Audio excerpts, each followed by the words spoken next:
여러분 안녕하십니까? 남재광 목사입니다. 오늘 또 여러분들과 함께 울타리 교육 5강으로 여러분들과 함께 하도록 하겠습니다. 울타리 5강은 좀 특별하죠? 왜냐하면 1강부터 4강까지는 남재광 전도사가 강의를 했어요. 전도사가 강의를 하다 보니까 좀 부족함이 있었습니다. 근데 5강부터는 누가 강의를 해요? 남재광 목사가 강의를 합니다. 그래서 여러분 5강부터는 조금 더 특별할 거예요. 뭔가 강의가 더 잘 될 거예요. 전도사하고 목사하고는 다르니까요. 또 여러분들 다시 한번 이 영상의 시작하기 앞서서 감사드리는 것은 목사 안수를 받을 수 있도록 계속해서 사랑해 주시고 이끌어 주신 당연히 하나님과 담임 목사님과 또 성도님들께 진심으로 다시 한번 감사의 말씀을 드립니다.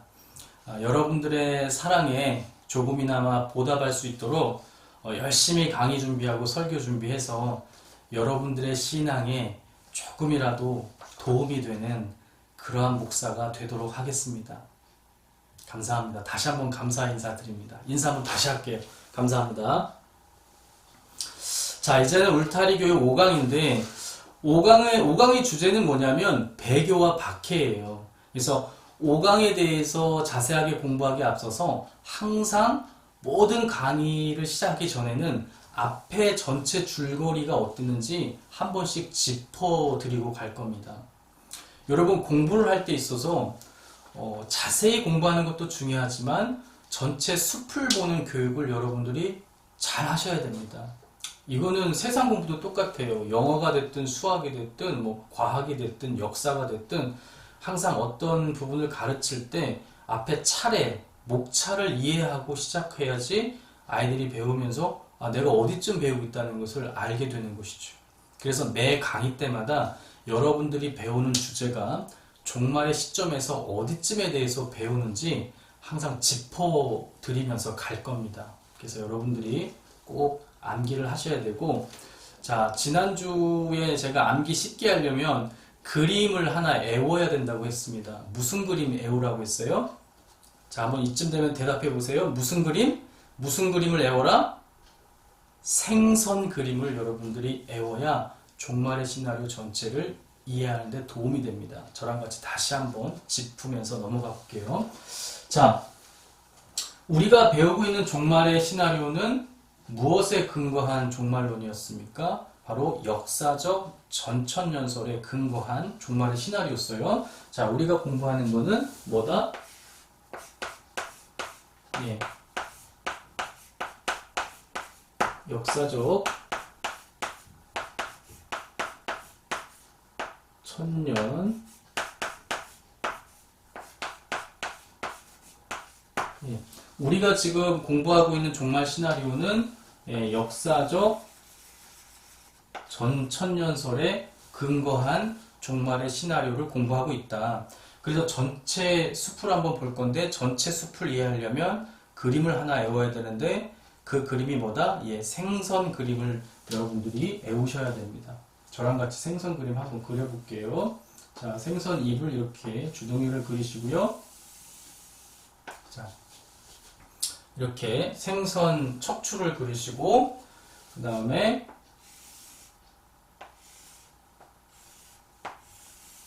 자, 이 삼각형이 뭐냐면 생선 머리예요. 생선 머리고 여기 눈 하나 그려주시고요. 자, 그 다음에 생선 몸통을 한번 그려보세요. 자, 이렇게 생선 몸통을 그리시고 그 다음에 여기에다 뭐 그리셔야 돼요? 생선 뼈, 가시 2개 하나 그리시고요.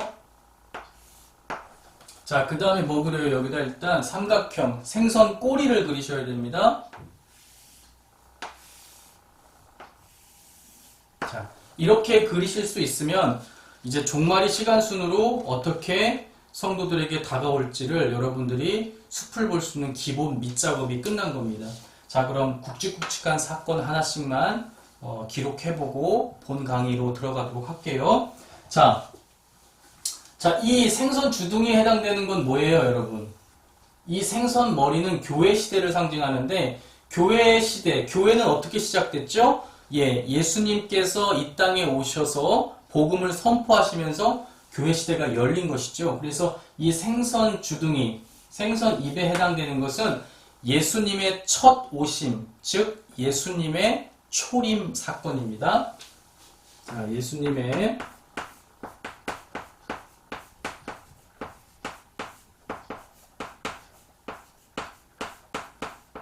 자, 예수님께서 이 땅에 이렇게 오시면서 이 교회 시대가 시작이 됐다 그랬어요. 그죠? 이게 교회 시대를 상징하는 겁니다. 자, 그럼 교회 시대가 끝나는 것은 무엇으로 끝날까요? 이 생선 머리는 무엇로 끝날까요?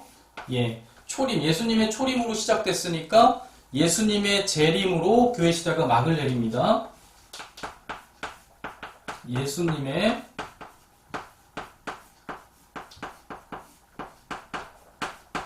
재림 사건이 되는 것입니다. 자, 그러면 이 교회 시대, 이 삼각형이 교회 시대인데 왜 교회 시대를 제가 삼각형으로 그렸을까요? 예.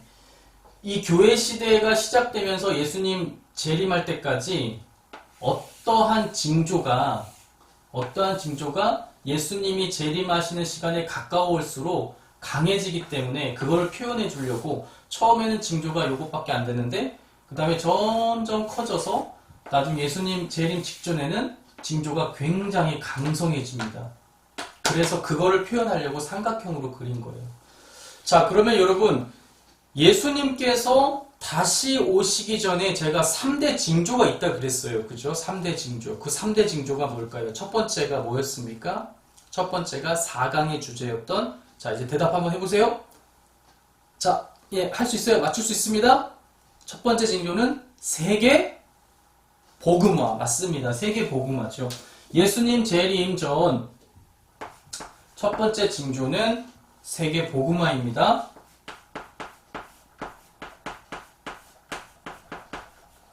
그래서 여러분들이 성서 보급 협회라든지 세계 선교 협회에서 매년 연말이 되면 발표를 해요. 지금 미전도 종족이 얼만큼 남았고 성경이 얼만큼 번역이 돼서 얼만큼 배포가 됐고 이런 자료들이 나옵니다. 우리 신앙인들이라면 그런 것을 관심 있게 들어야 돼요. 왜냐하면 그게 세계 복음화의 중요한 지표가 돼주기 때문에 그렇습니다. 자, 그 다음에 예수님 재림 전에 어떤 징조가 또 있다고 했나요? 자, 예수님 재림이 가까울수록 또 어떤 징조가 있어요? 자, 대답해 보세요. 예, 오늘 공부하게 될 배교와 박해가 가중화된다는 것입니다. 말들이 좀 어려운데요. 이따 단어들도 좀 풀어서 설명해 드릴게요. 이 배교라는 말이 좀 어려운데 이 배자가 등배자예요. 등배자. 등을 나타내는 뜻입니다. 교는 가르칠 교입니다. 그러니까 예수님의 가르침, 종교의 원래 믿던 종교의 가르침에서 등 돌리고 떠나는 것을 배교라고 말합니다. 원래 배우고 따라가던 가르침에서 샥 등 돌리고 다른 곳으로 가버리는 행위를 배교 행위라고 합니다. 그러니까 예수님께서 다시 오실 날이 가까워질수록 사람들이 예수님께 등 돌리고 떠나는 일들이 아주 가중화될 것이라는 것이죠. 그 다음에 박해. 예수님을 믿지 않는 사람들이 예수님을 믿는 사람들을 핍박하는 힘들게 만드는 사건들이 더 가중화된다는 것이죠. 자, 예수님 재림 전 3대 징조 세 번째는 뭘까요? 예, 재난 상황이 가중된다는 것입니다. 제가 이 재난은 두 가지로 나눌 수 있다 그랬어요. 이건 좀 외워보세요. 외우면 나중에 여러분들이 암기할 때 도움이 돼요. 자, 재난은 첫 번째로는 사회적 재난이 가중이 되고요. 사회적 재난은 결국 갈등에서 오는 거예요. 사람 사이에서 갈등, 나라와 나라 사이에서 갈등. 그래서 이 사회적 재난은 결국 나중에는 전쟁이나 이런 갈등으로 귀결이 되게 됩니다. 그것이 예수님 다시 오시는 것이 가까울수록 심해진다는 것이죠. 또 하나는 자연적 재난입니다. 자연적 재난은 어때요? 요즘 우리가 많이 느끼고 있죠? 환경 오염으로 인해서 이 지구가 인류를 공격하는 자연적 재난이 폭발적으로 증가하게 된다. 자, 그러면은 예수님께서 이 땅에 오셔서 교회 시대가 열렸고 예수님이 다시 오실 때에 이런 3대 징조가 일어난다. 자, 그러면 예수님께서 재림하실 때 같이 동시다발적으로 일어나는 사건이 있다 그랬어요. 그죠? 그게 뭐라 그랬어요? 예. 1차 부활. 여러분, 1차 부활은 누가 살아나는 겁니까? 예. 예수님 믿는 신자들이 부활하는 사건을 1차 부활이라고 해요. 예수님 재림하실 때 동시에 1차 부활도 있고, 또 뭐가 있어요, 여러분? 뭐가 있다고 그랬어요? 예. 휴거가 일어난다고 했죠? 여러분, 휴거는 말이 어려운데 휴거가 뭐라 그랬어요? 예.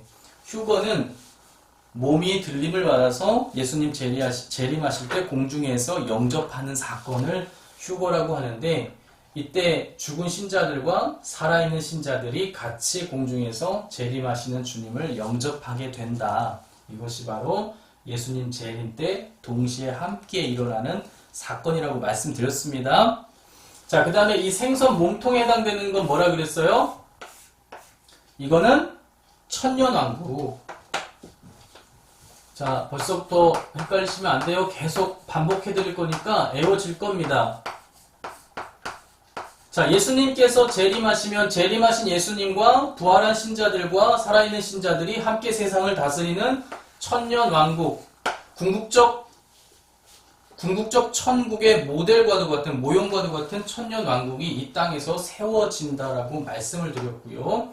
이 천년왕국 끝에는 사단이 잠깐 해방되는 사건이 있다라고 말씀을 드렸습니다.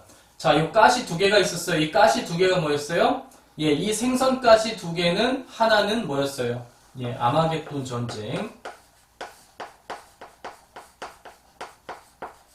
이거 지금 강의하는 내용, 전사님 갑자기 강의 들어가니까 무슨 말인지 모르겠어요. 1강부터 4강에서 이미 다 말씀드린 거예요. 그래서 전사님 저는 전혀 이해가 안 됩니다. 그러면 빨리 1강으로 돌아가셔서 다시 1강부터 들으셔야 됩니다. 순차적으로. 예, 앞에 내용이 이해가 돼야 계속 5강, 6강, 7강, 8강 이해가 되니까 이것도 앞에서 다 이미 다뤘던 내용들입니다. 그래서 아마겟돈 전쟁이 있을 것이고, 요 두 번째 가시는 뭐라 그랬어요? 예, 이 두 번째 가시는 2차 부활. 2차 부활 때에는 예수님 믿었던 신자들뿐만 아니라 모든 사람들이 부활하는 사건이 일어나는데 그게 2차 부활이다. 자, 그리고 이 생선 꼬리의 출발점, 요거는요, 대심판. 예수님께서 모든 생명을 이제 심판하시는 대심판 사건이 있고 나서 그 다음에 인류는 두 가지 운명으로 갈라지게 되는데, 하나는 영생 복락의 삶으로 가게 되고, 또 한 부류는 영벌, 영원히 벌을 받는 세상으로 가게 된다. 이게 바로 여러분들과 제가 1강부터 4강까지 공부한 내용들이었습니다. 자, 이제 우리가 오늘 배우게 될 배교와 박해는 어디쯤에 해당되는 사건이에요, 여러분? 우리가 오늘 공부하는 이 배교와 박해는 요 삼각형에 해당되는 거예요. 교회 시대 중에서 예수님이 재림하시기 직전에 일어나는 3대 사건 중에 하나가 배교와 박해인데, 오늘 5강에서 그 배교와 박해에 대해서 조금 자세히 공부해 볼 겁니다. 그러니까 지금 우리가 아직도 종말의 시나리오대로 계산을 해보면 아직도 한참 앞에 있어요. 예수님 재림하고 나서도 이렇게 많은 스토리가 있습니다. 근데 우리는 아직 재림 전에 대해서 공부하고 있는 거예요. 예수님 재림 전에 3대 징조에 대해서 공부하고 있는 겁니다. 여러분 이거 반복적으로 이해 안 되면 이해될 때까지 계속 반복해서 들으시기 바랍니다. 그럼 종말의 전체 스토리를 시간순으로 여러분들이 알게 되는 겁니다. 그래서 이거 꼭 기억하시기 바랍니다. 자, 이제 계속해서 배교와 박해 사건을 조금 자세히 다루어 보도록 하겠습니다. 예수님께서 재림하시기 전 3대 징조 중에 하나가 교회 공동체에 배교와 박해가 일어난다는 것입니다. 자, 하나는 이제 3대 징조 중에 하나 우리가 배교와 박해에서 배울 건데, 하나는 이제 배교 사건이 일어나는 거고요. 하나는 박해가 일어난다는 것이죠.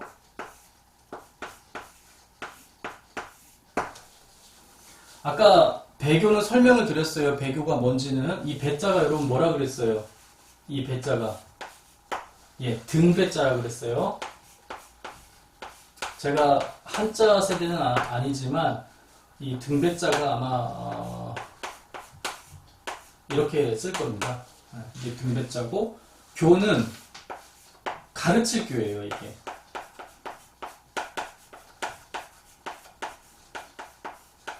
제가 가르칠 교는 또 자신 있게 쓸 수 있어요. 왜냐하면 규식이 한자 공부시키면서 이 가르칠 교자에 요 앞에 변에 있는 요게 뭘 상징하냐면 이 회초리를, 이 부모가 회초리를 들고 이 자녀를 이렇게 때리면서 가르치는 그림을 형상하는 겁니다. 그래서 이 가르칠 교자는 이렇게 써요. 그래서 제가 규식이한테 이 한자 알려주면서, 봤지? 너 내가 가르쳐준 대로 안 하면 맞는 거야? 이렇게 하면서 제가 이 한문을 열심히 가르쳤어요. 그때 좀 너무 혼낸 것 같아요. 좀 후회가 됩니다. 자, 그래서 배교는 무슨 뜻이다? 배교는 예수님의 가르침에서 등을 돌리고 떠나버리는 사건을 말한다. 자, 내가 원래 예수님의 가르침대로 이렇게 잘 가고 있었는데, 배교라는 건 뭐예요? 내가 이 등을 샥 예수님께 보이고 내가 다른 곳으로 가는 행위, 이게 바로 배교 사건이라는 것입니다. 이 배교 사건은 그러니까 뭐예요? 교회 공동체 내부에서 일어나는 사건이죠. 이 배교 사건은 뭐다? 교회 공동체 내부에서 일어나는 사건입니다. 박해는 뭐예요? 박해는 밖에서 공동체를 공격하는 거예요. 그래서 이거는 외부에서 가해지는 것입니다. 이 배교 사건을 주도하는 존재가 있는데, 그 존재를 우리는 보통 뭐라고 부르냐면 거짓 그리스도라고 부르고요. 박해를 주도하는 세력을 우리는 거짓이 아니고 적 그리스도라고 부릅니다. 배교를 주도하는 존재를 거짓 그리스도, 박해를 주도하는 존재를 적 그리스도라고 부른다. 근데 여러분, 제가 가르칠 때 편의상 이렇게 나눈 것이지, 사실 이 둘은 굉장히 애매한 게 서로 하는 일들이 겹치는 경우가 많아요. 그래서 거짓 그리스도나 적 그리스도가 함께 교회 공동체를 공략한다고 보시면 됩니다. 그런데 나중에 이제 보면 둘이 싸우기도 하고 돕기도 하면서 계속 교회 공동체를 공격한다는 거예요. 자, 이 거짓 그리스도는 이름은 그리스도입니다. 예수 그리스도의 이름을 모방한 그리스도지만은 진짜 예수님이 아니고 진짜 예수님의 가르침이 아닌 다른 거짓된 것들을 가르친다는 것이죠. 이 거짓 그리스도는 성경에서 다양한 이름들이 등장을 하는데, 예를 들어서 거짓 선지자, 또 거짓 선생, 거짓 사도,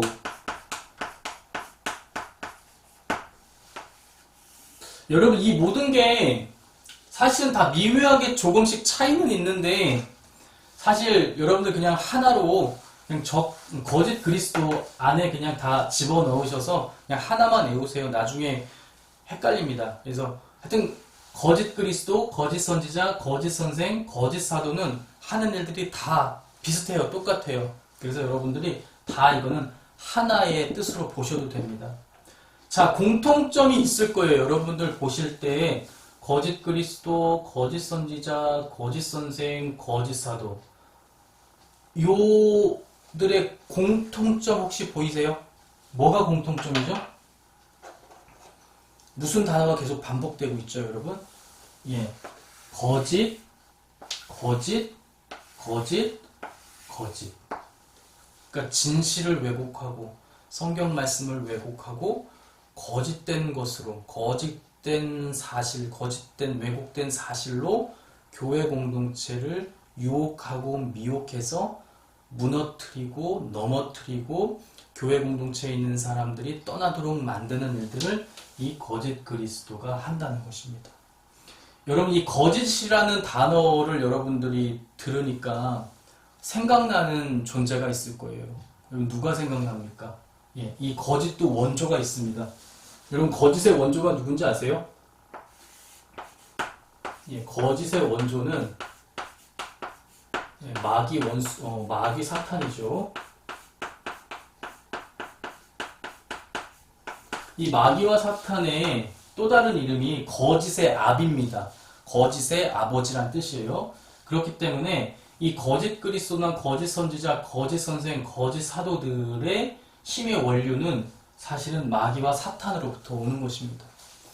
여러분들, 이상하게 사이비 종교 지도자들 막 몇만 명씩 모이고 막 그 사이비 종교의 지도자들이 하는 말에 막 사람들이 막 진짜 죽는 신용까지 하잖아요. 근데 여러분들이 실제로 그분들이 하는 설교를 이렇게 들어보면 어떨 땐 말도 안 되는 얘기 막 하거든요.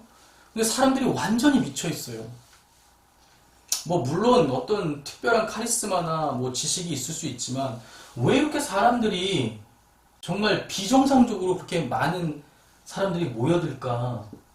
거기에는 마귀와 사탄의 역사가 있다는 것입니다. 이 거짓 그리스도에게 힘을 주는 마귀와 사탄의 역사가 있다는 것이죠. 본인들도 하면서 몰라요. 이 원조가 여기서부터 오는지 모릅니다. 본인들은 그냥 본인들 위해서 하는 거예요. 그런데 사실은 원조가 있다는 것을 여러분들이 기억하셔야 됩니다. 이 거짓 사도의 활동은 이미 성경에 예수님께서 마태복음 24장에서 미리 예고를 다 해주셨어요. 뭐 마태복음 초반에도 나오고요. 그래서 성경에 이 거짓 그리스도의 활동을 어떻게 예수님께서 예고하고 계신지 말씀 한 구절 보고 가도록 하겠습니다. 마태복음 24장 23절부터 25절까지 말씀입니다.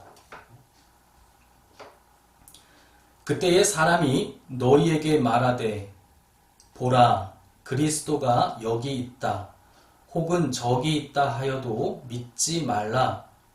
거짓 그리스도들과 거짓 선지자들이 일어나 큰 표적과 기사를 보여 할 수만 있으면 택하신 자들도 미혹하리라. 보라, 내가 너희에게 미리 말하였노라. 아멘. 예, 예수님께서 뭐라고 말씀하셨어요? 내가 너희에게 미리 말하였노라. 이 거짓 그리스도, 거짓 선지자들이 이 할 수만 있다면 이미 믿고 있는 신자들까지도 유혹을 하는데 어떤 방법들까지 써요? 여러분, 성경에 뭐라고 나왔어요? 무엇까지 쓴다? 예, 그들의 이적과 기사까지도 행하면서 그들을 미혹한다는 것입니다. 속인다는 거예요. 그래서 여러분들 신앙생활 할 때 기적을 체험하는 것도 중요하고 또 어떤 믿지 못할 사건들을 신앙생활하면서 해결해 나가는 것, 체험하는 것도 중요합니다. 우리 신앙생활에 체험이 빠지면 생명력이 없습니다. 근데 중요한 것은 너무 체험과 기적만 바라잖아요. 성경의 내용 자체, 예수님께서 무엇이라고 말씀하셨는가, 그 말씀의 내용 자체, 진리의 내용 자체에도 관심을 계속 가지면서 이게 병행해서 같이 가야지, 성경 말씀에는 관심이 없으면서 계속 기적과 이적 체험하는 거에만 너무 빠져 있으면, 몰입하면 나중에는 거짓 그리스도가 나중에 뭐까지 한다? 기적과 이적도 표적도 보여주니까 거짓 그리스도에 빠질 수 있다는 겁니다. 그래서 울타리 교육이 중요한 거예요. 여러분들이 울타리 교육 통해서 성경에 나와 있는 바른 교리와 정통 교리가 무엇인지를 계속 배워나가는 게 중요하다는 것입니다. 내용을 알아야 한다는 거예요. 기적만 체험할 게 아니라 성경의 내용 자체도 여러분들이 같이 공부해야 된다는 것입니다. 그래야 거짓 그리스도에게 빠지지 않게 되는 것이죠. 자, 이제 그러면 이 거짓 그리스도가 하는 일이 뭐냐? 아까 제가 초반에 교회 공동체를 무너뜨리는 일을 이들이 한다고 그랬어요. 공동체를 허무는 일이 이들이 하는 일의 목적입니다. 그럼 어떤 방법으로 이들이 공동체를 허무는가? 성경 말씀을 한 구절 한번 보고 가도록 하겠습니다. 고린도 후서 11장 4절입니다. 만일 누가 가서 우리가 전파하지 아니한 다른 예수를 전파하거나 혹은 너희가 받지 아니한 다른 영을 받게 하거나, 여기서 다른 영은 성령을 받는 게 아니라 이상한 다른 귀신의 영을 받게 하는 것이죠. 이런 다른 영을 받게 하거나 혹은 너희가 받지 아니한 다른 복음을 받게 할 때에는 너희가 잘 용납하는구나. 예, 성경 말씀을 보면 이 거짓 그리스도가 하는 일의 핵심이 뭐냐면, 아까 뭐라 그랬어요? 다른 예수님을 전하고 또 다른 복음을 전해서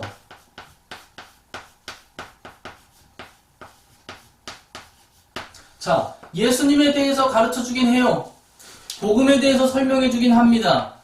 그럴 때 중요한 게 뭐예요? 예, 다른 복음을 설명해 주고 다른 예수님을 가르쳐 준다는 것입니다. 그래서 비슷하지만 다른 사상을 전해서 그들을 오해하게 만들고 미혹해서 교회 공동체를 무너뜨린다는 것입니다. 그래서 예수님에 대해서 전하는데 부활을 부정하는, 예수님이 부활은 안 했어. 그래, 너는 예수님 믿어야 돼. 근데 예수님이 실제로 육체로 오신 분은 아니야. 그냥 어떤 상상 속에 계신 분이야. 이렇게 예수님을 전하긴 전하는데 조금씩 다른 예수님을 전하고요. 또 복음을 전하는데, 그래, 예수님 믿어야지.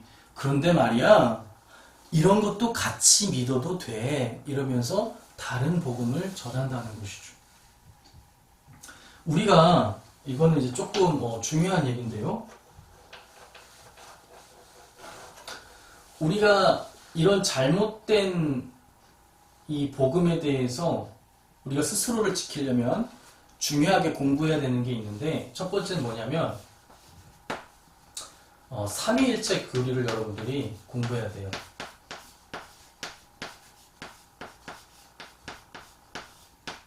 이 삼위일체 교리가 성부 하나님, 성자 예수님, 성령 하나님에 대한 설명인데요. 굉장히 중요합니다. 정통 교단의 교리의 상당 부분이 이 삼위일체 교리에서 나오는 겁니다. 자, 우리 신앙을 고백할 때 제일 중요하게 고백하는 게 뭐죠, 여러분? 사도신경이죠. 사도신경은 여러분 정말 중요합니다. 나중에 울타리 교육 때 이런 삼위일체 교리라든지 사도신경도 같이 나중에 강의하면 좋을 것 같아요. 근데 굉장히 삼위일체 교리가 생각보다 힘듭니다. 이해하기도 힘들지만 설명해주긴 더 힘들어요. 대한민국에서 되게 유명한 목사님들, 이름만 대도 유명한 목사님들도 설교 시간에 이 삼위일체 교리 같은 거 설명하다가 단어 같은 걸 잘못 써서 막 이단으로 몰린 적들도 많이 있습니다. 그만큼 삼위일체 교리를 정확하게 이해하고 설명한다는 게 굉장히 어렵습니다. 삼위일체 교리는 나중에 이 역사하고 같이, 교리 논쟁의 역사하고 같이 공부해야 조금 정확하게 이해를 할 수가 있어요. 그래서 삼위일체도 중요하고 사도신경도 되게 중요하거든요. 이 사도신경의 거의 한 30-40%가 이 삼위일체 교리에 대한 고백이거든요. 전능하사 천지를 만드신 하나님 아버지를 내가 믿사오며, 그런 거는 성부 하나님에 대한 고백이죠. 그의 외아들 우리 주 예수 그리스도를 믿사오니, 성자 하나님에 대한 고백이고요. 이는 성령으로 잉태하사 동정녀 마리아에게 나시고, 성령 하나님에 대한 고백이 다 이 사도신경 안에 들어있습니다. 그러니까 우리가 거짓 그리스도가 하는 이 다른 예수를 전하는 일에서 스스로를 지키기 위해서는 이 삼위일체 교리에 대한 공부, 또 사도신경에 대한 공부가 필요하다는 것입니다. 중요한 것이죠. 자, 그 다음에 이들이 이렇게 다른 복음도 계속 전한다는 거예요. 어떤 복음을 전하느냐? 역사적으로는 많이 흔히 등장한 게 이 혼합주의인데요. 그래, 예수님 믿어야지. 예수님 믿어야 구원받는 거 맞아. 근데 바알신을 섬겨도 구원받을 수 있어. 그냥 이름이 다른 거야. 그냥 어떤 절대자를 부른 이름이 다른 거기 때문에 아무거나 섬겨도 돼. 예수님 섬겨도 되고 바알 섬겨도 되고 같이 섬겨도 되고. 그래서 이렇게 막 섞어서 복음을 흐려버리는 것이죠. 그래서 어떤 분들은 그런 분들 있잖아요. 기도할 때 예수님, 부처님, 성령님, 뭐 알라신 막 아는 거 다 부르는 사람들 있어요. 그래서 왜 그러세요? 그러면 아니 뭐 하나라도 더 부르면 기도가 더 잘 응답되겠죠. 막 이런 분들이 있는데, 그런 것들이 바로 다 이 혼합주의, 잘못된 복음에 대한 이해입니다. 그런 것들은 다 버려버려야 되는 것이죠. 그래서 이 거짓 그리스도가 하는 일들은 요런 다른 예수님, 다른 복음에 대한 사상을 전해서 교회 공동체를 무너뜨리는 일을 한다는 것입니다. 성경 안에 등장하는 이 거짓 그리스도의 활동의 대표적인 사례가 있는데요. 뭐 간단하게 두세 가지 정도만 예를 들고 배교에 대해서 공부를 마치도록 할 건데요. 성경에 보면 계시록 2장에 예수님께서 교회들을 칭찬도 하고 책망도 하시는데, 거기서 버가모 교회라는 데가 있어요. 버가모 교회하고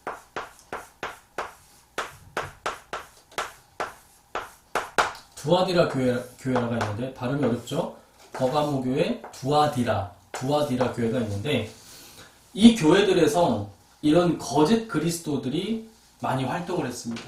대표적인 거짓 그리스도가 뭐 발람의 교훈을 따르는 무리가 있었고요. 그 다음에 니골라당도 활동을 했고요.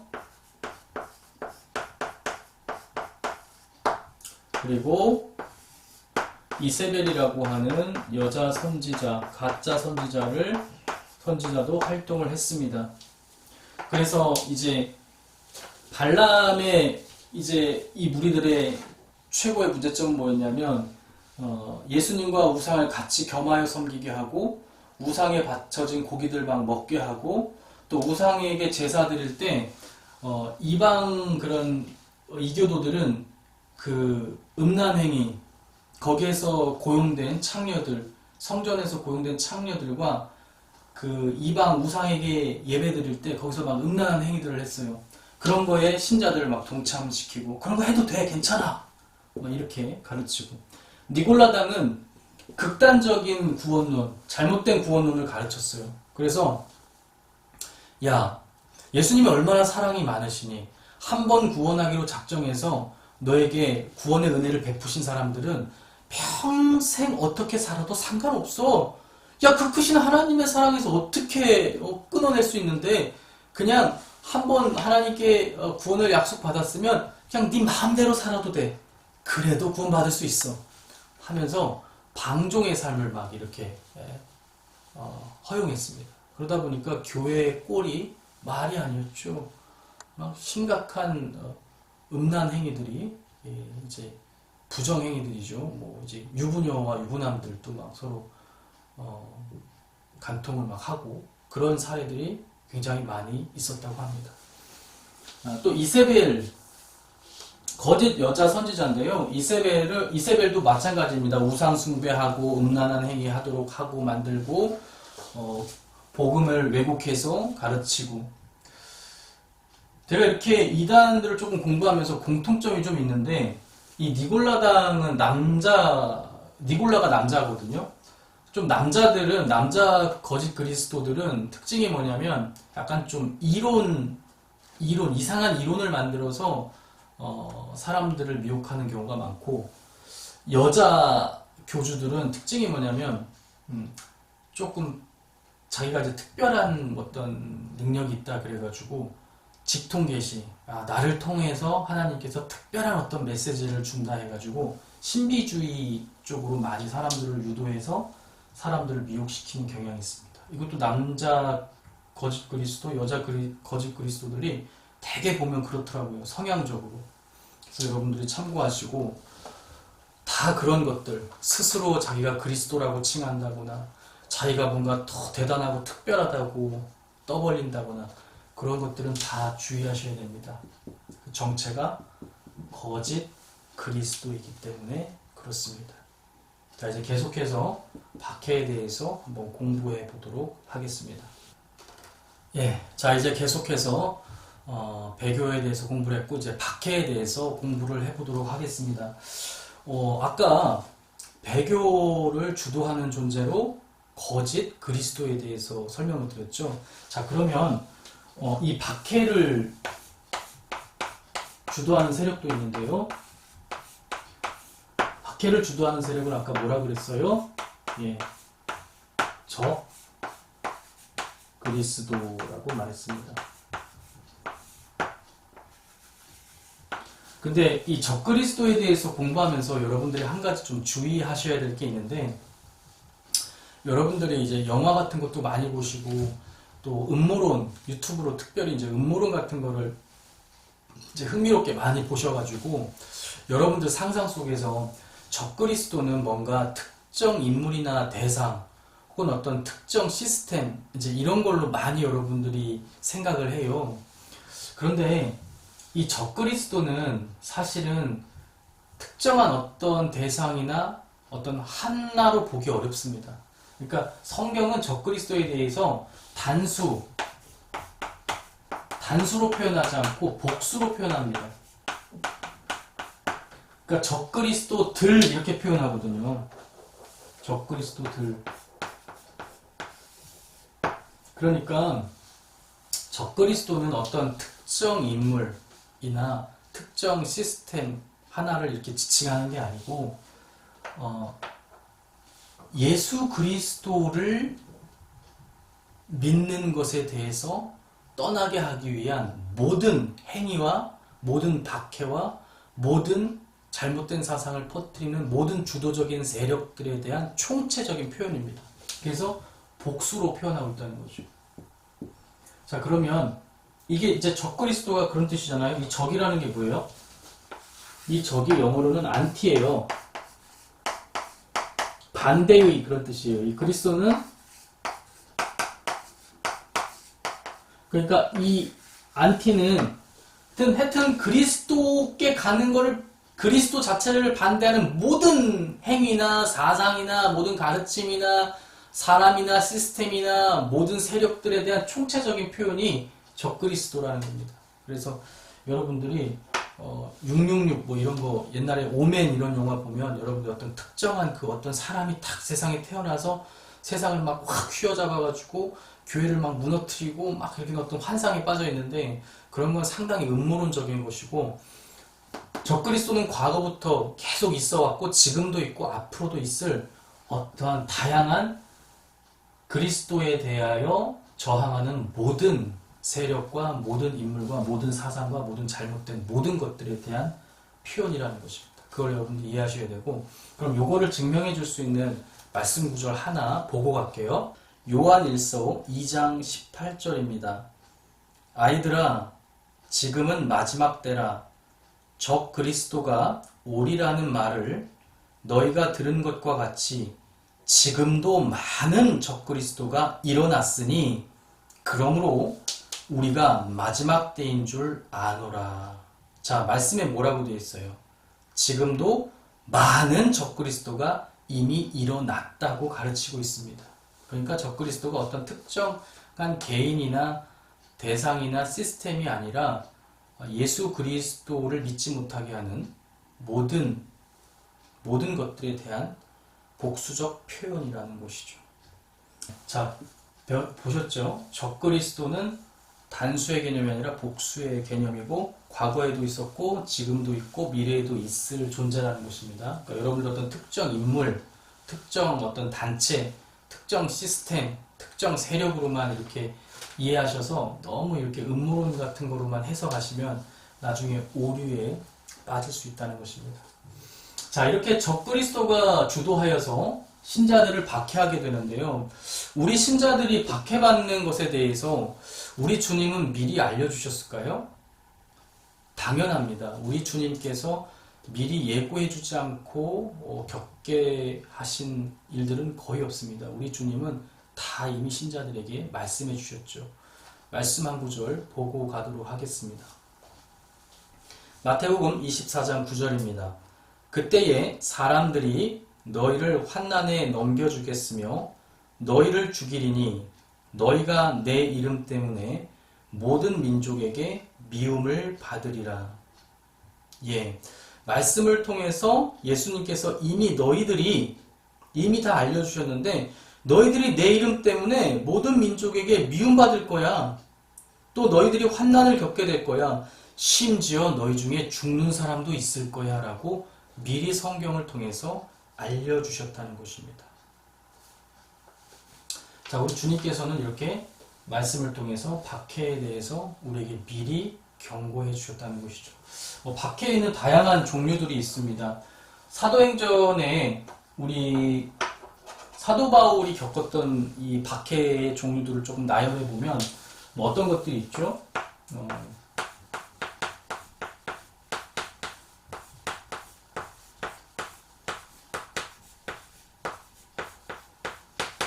이제 가장 흔한 것이 첫 번째로 미움을 받는 것이죠.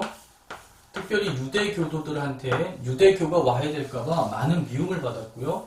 박해에는 미움도 있고 또 예수님 이름 전하다 보면 욕도 먹고. 제가 지난달인가 이번 달 초인가 하여튼 집에 가다가 도남 오거리 지나가는데 어떤 분이 배낭 메고 전도하고 있었어요. 약간 좀 이단 같기도 했는데 하여튼 전도지를 막 나눠주고 있었는데 그분이 예수님 믿고 구원 받으세요 이러면서 전도지 나눠주고 있었는데 예수님 믿고 구원 여기까지만 했는데도 어떤 남성분이 화를 확 내면서 됐어요. 싹 대부분의 사람들이 반응이 다 어때요? 네, 미움과 이렇다는 것입니다. 이게 현실이라는 거예요. 또 뭐가 있어요? 예, 또 폭력을 행하기도 하고요. 우리나라에서는 예수님 전한다고 예수님 믿는다고 얻어맞는 사람 거의 없습니다만 지금 폭력뿐만 아니라 생명의 위협을 받는 생명의 위협. 파키스탄 선교사님들, 북한 선교사님들 간증 들어보십시오. 거기서는 예수님 믿는다는 것 때문에 생명을 위협받고 죽임을 당하는 경우가 실제로 지금도 자행이 되고 있습니다. 또 뭐가 있어요? 바울 사도는 예수님의 이름을 전하는 것으로 인해서 재판에 넘겨지기도 했고요. 온갖 송사에 휘말렸죠. 또 어떤 박해가 있어요? 예, 모함이라고 해야겠죠. 실제가 아닌 것을 실제로 했다고 해서 오해를 불러일으켜서 모함을 하고요. 그리고 돌로 치기도 하고요. 그게 다 이런 폭력에 해당되는 것이죠. 그리고 감옥에 갇히기도 하고요. 또 궁핍함이나 노수, 강도 당하는 거 이런 거는 그냥 수시로 당하셨죠. 바울 사도가. 그래서 박해에는 이런 다양한 종류의 박해가 있는데 우리 신자들이 예수님이 다시 오시는 것이 가까워 올수록 이런 박해들이 가중이 될 것이라는 것입니다. 근데 여러분들이 이제 이런 강의 듣다 보면 그런 분들이 있을 수 있어요. 목사님, 무서워요. 나 예수님 안 믿을래. 아, 나 예수님 믿으면 좋을 줄 알았는데, 뭐, 막 박해온다 그러지, 막 그 배교 일어난다 그러지, 막, 나 이런 거 나 감당 못해요, 목사님. 그런데, 박해에 유익도 있습니다, 여러분. 아이, 목사님 무슨 박해에 유익이 있어요. 아닙니다. 주님께서는 성경을 통해서 이 박해에도 유익이 있음을 우리에게 말씀해 주셨습니다. 어떤 유익이 있는지 해당 말씀 한번 보고 넘어가도록 하겠습니다. 자, 첫 번째로 박해의 첫 번째 유익은 신앙의 증거가 되어준다는 것입니다. 디모데후서 3장 12절 말씀인데요. 3장 12절에 이렇게 기록이 되어 있습니다. 무릇 그리스도 예수 안에서 경건하게 살고자 하는 자는 박해를 받으리라. 그러니까 디모데후서 3장 12절을 보면 너희들이 예수님 믿고 경건하고 거룩하게 살려고 하면 당연히 응당 박해가 와. 그 얘기는 뭐예요? 내가 박해받는다고 하는 것은 내가 예수님을 제대로 믿고 열심히 경건하게 신앙생활하는 것에 대한 증거가 될 수 있다는 것입니다. 근데 주의해야 되는 것은 그 박해가 진짜 예수님 믿는 것 때문에 박해받아야지 자기가 막 모난 행동하고 오히려 교회 핑계대가지고 막 나쁜 짓 하고 이래가지고 박해받으면서 막 내가 박해받는구나, 막 나 너무 자랑스러워 이런 사람들이 있는데 그런 건 아니고 정말 내가 예수님을 순수하게 믿는 것 때문에 사람들의 미움과 오해와 박해를 받는다는 것은 뭐의 증거가 된다? 신자의 신앙의 증거가 된다는 것입니다. 나중에 천국 가서 가장 확실한 믿음의 표현이 되는 것이죠. 증거가 되는 것이죠. 또 어떤 유익이 있나요? 본문 말씀 한 군데 더 보도록 하겠습니다. 베드로전서 2장 21절입니다. 이를 위하여 너희가 부르심을 받았으니 그리스도도 너희를 위하여 고난을 받으사 너희에게 본을 끼쳐 그 자취를 따라오게 하려 하셨느니라. 자, 여기 보니까 뭐라고 되어 있어요? 그리스도의 그 고난의 자취를 우리도 따라가게 된다는 것입니다. 뭘 통해서요? 박해를 통해서. 박해가 그러니까 예수 그리스도의 발자취를 따라가는 거룩한 행위로서 해석이 된다는 것입니다. 그러면 얼마나 영광입니까? 천국에 가서 가장 큰 자랑이 뭡니까? 남재광 목사는 그리스도의 발자취를 따라 산 사람이었대. 얼마나 감사한 일이에요. 근데 이 박해를 인내하고 견디는 것도 바로 그리스도의 발자취를 따라가는 행위라는 것입니다. 또 어떤 유익이 있을까요? 유익이 많습니다. 로마서 5장 3절에서 4절입니다. 우리가 환난 중에도 즐거워하나니 이는 환난은 인내를, 인내는 연단을, 연단은 소망을 이루는 줄 알미로다. 자, 우리가 박해로 인한 환난을 통해서 무엇을 얻을 수 있어요? 인내를 통해서 우리가 연단받고 또 연단을 통해서 우리의 소망이 자라난다는 것입니다. 박해를 받는 것이 다 나쁜 건 아니구나. 내가 박해를 받음으로 인해서 내 신앙 안에 인내심과 또 내 소망이 성장하게 되는구나. 어떤 내 신앙 성장의 자양분도 돼줄 수 있다는 것이죠. 그러니까 항상 안 좋은 게 있으면 또한 좋은 게 있는 겁니다. 또 마지막으로 어떤 유익이 있는지 하나만 더 살펴보고, 많이 있는데 하나만 더 살펴볼게요. 자, 또 하늘의 상급을 받을 수 있는데요. 마태복음 5장 11절부터 12절에는 이렇게 기록되어 있습니다. 나로 말미암아 너희를 욕하고 박해하고 거짓으로 너희를 거슬러 모든 악한 말을 할 때에는 너희에게 복이 있나니 기뻐하고 즐거워하라. 아니, 박해를 받는데 우리 주님이 기뻐하고 즐거워하라 라고 말씀하셨어요. 왜요? 하늘에서 너희의 상이 큼이라. 너희 전에 있던 선지자들도 이같이 박해하였느니라. 여러분, 천국에서 박해로 인하여 상급을 받는데 과거에 박해받았던 선지자들과 동료로 여김을 받게 된다는 것입니다.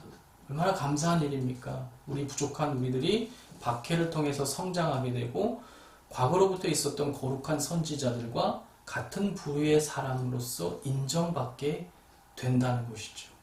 놀라운 비밀입니다. 그래서 우리가 박해를 받을 때 박해를 대하는 태도는 나를 박해하는 사람들을 향해서 어우 저 나쁜 인간 저거 내가 꼭 기억해놨다 나중에 복수해야지. 너 내가 너한테는 전도 하나 봐라. 너 나중에 지옥 가버려라. 이런 게 아니고 박해의 유익을 기억하면서 그래 저 사람이 비록 지금은 예수 그리스도를 알지 못해서 나를 박해하지만 내가 저 사람을 통해서 연단받고 있구나. 내가 저 사람을 통해서 내 신앙이 성장하고 있구나. 도리어 감사한 마음으로 그 사람을 향해 기도해주고 그 사람에게 복음을 전하고 또 박해받을 때에 도리어 용기와 소망을 갖는 것이 박해에 대한 바른 태도라고 한다는 것입니다. 이제 끝으로 말씀 하나 더 보고 말씀 마칠 건데요. 주님은 우리가 아무리 박해받고 배교의 상황에 놓인다 할지라도 우리 교회 공동체가 승리할 것을 예고하셨거든요. 여러분 우리가 어떤 결과에 대해서 승리를 미리 알고 경기를 한다거나 승리를 미리 결말을 알고 영화를 볼 때 여러분 어떻습니까? 막 두렵고 떨립니까? 영화 볼 때 결말을 모르면 그 주인공이 어떻게 될까봐 두려움이 있을 수 있지만 저 주인공 나중에 결국에는 역경을 이겨내고 승리해서 영광 받게 돼. 이런 걸 다 이미 아는 사람들은 한번 영화 본 사람들은 그 비록 주인공이 힘든 시절에 놓인다 할지라도 두려움과 걱정으로 바라보는 게 아니라 그래 좀만 견뎌. 너 좀 있으면 좋은 날 와. 이렇게 견딜 힘을 얻는다는 것이죠. 그래서 여러분들은 승리를 예고하신 우리 주님의 말씀에 귀를 기울이셔야 합니다. 말씀 한번 보겠습니다. 고린도전서 15장 57절부터 58절입니다. 우리 주 예수 그리스도로 말미암아 우리에게 승리를 주시는 하나님께 감사하노니 그러므로 내 사랑하는 형제들아 견실하고 흔들리지 말고 항상 주의 일에 더욱 힘쓰는 자들이 되라라고 말씀하고 계시다는 거예요. 그러니까 여러분 우리 주님께서 우리 주님 때문에 우리가 결국 승리하게 될 거니까 도리어 박해가 왔을 때 감사하고 흔들리지 말고 오히려 주님의 일에 힘쓰는 사람들이 되라라고 성경에서 말씀해주고 계시다는 겁니다. 자, 여러분 이제 배교와 박해에 대해서 세부 내용들을 다 살펴봤는데요. 여러분 공부하고 나니까 어떤 마음이 드세요? 두렵고 내가 예수님 괜히 믿었어. 나 저런 박해나 못 견뎌. 나 저런 배교 보고 싶지 않아. 그런 마음이 드세요? 아니면 도리어 소망이 생기세요? 그래, 내가 어려움이 올지라도 주님께서 이미 다 예고해 주셨고 또 다 피할 길을 기도할 때 주실 것이고 또 승리를 예고해 주셨으니까 내가 용기 갖고 한 발 한 발 앞으로 나가야 되겠다. 여러분 그게 신앙인다운 결단이고 생각이라는 것입니다. 여러분들이 오늘 강의를 통해서 배교에 빠지지 마시고 박해 상황이 왔을 때 도리어 용기와 힘을 내시는 우리 귀한 성도님들 되시기를 간절히 소원합니다. 제가 기도하고 울타리 교육 5강의 모든 강의를 마치도록 하겠습니다. 사랑과 은혜가 많으신 하나님 아버지, 우리 귀한 성도님들을 위해서 다시 한번 간절히 기도합니다.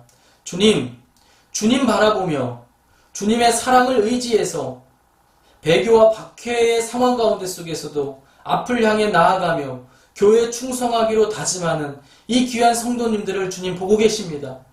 주님께서 힘주시고 용기 주셔서 앞으로 어떠한 박해가 와도 견뎌내며 또 지혜를 주시고 지식을 주셔서 어떠한 하나님 미혹이 찾아와도 다 이겨내고 결국에는 끝까지 하나님 아버지 견뎌내서 주님과 함께 영생복락의 삶을 누리는 귀한 성도님들 될 수 있도록 오늘도 인도하여 주시옵소서.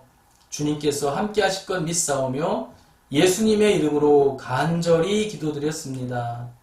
아멘.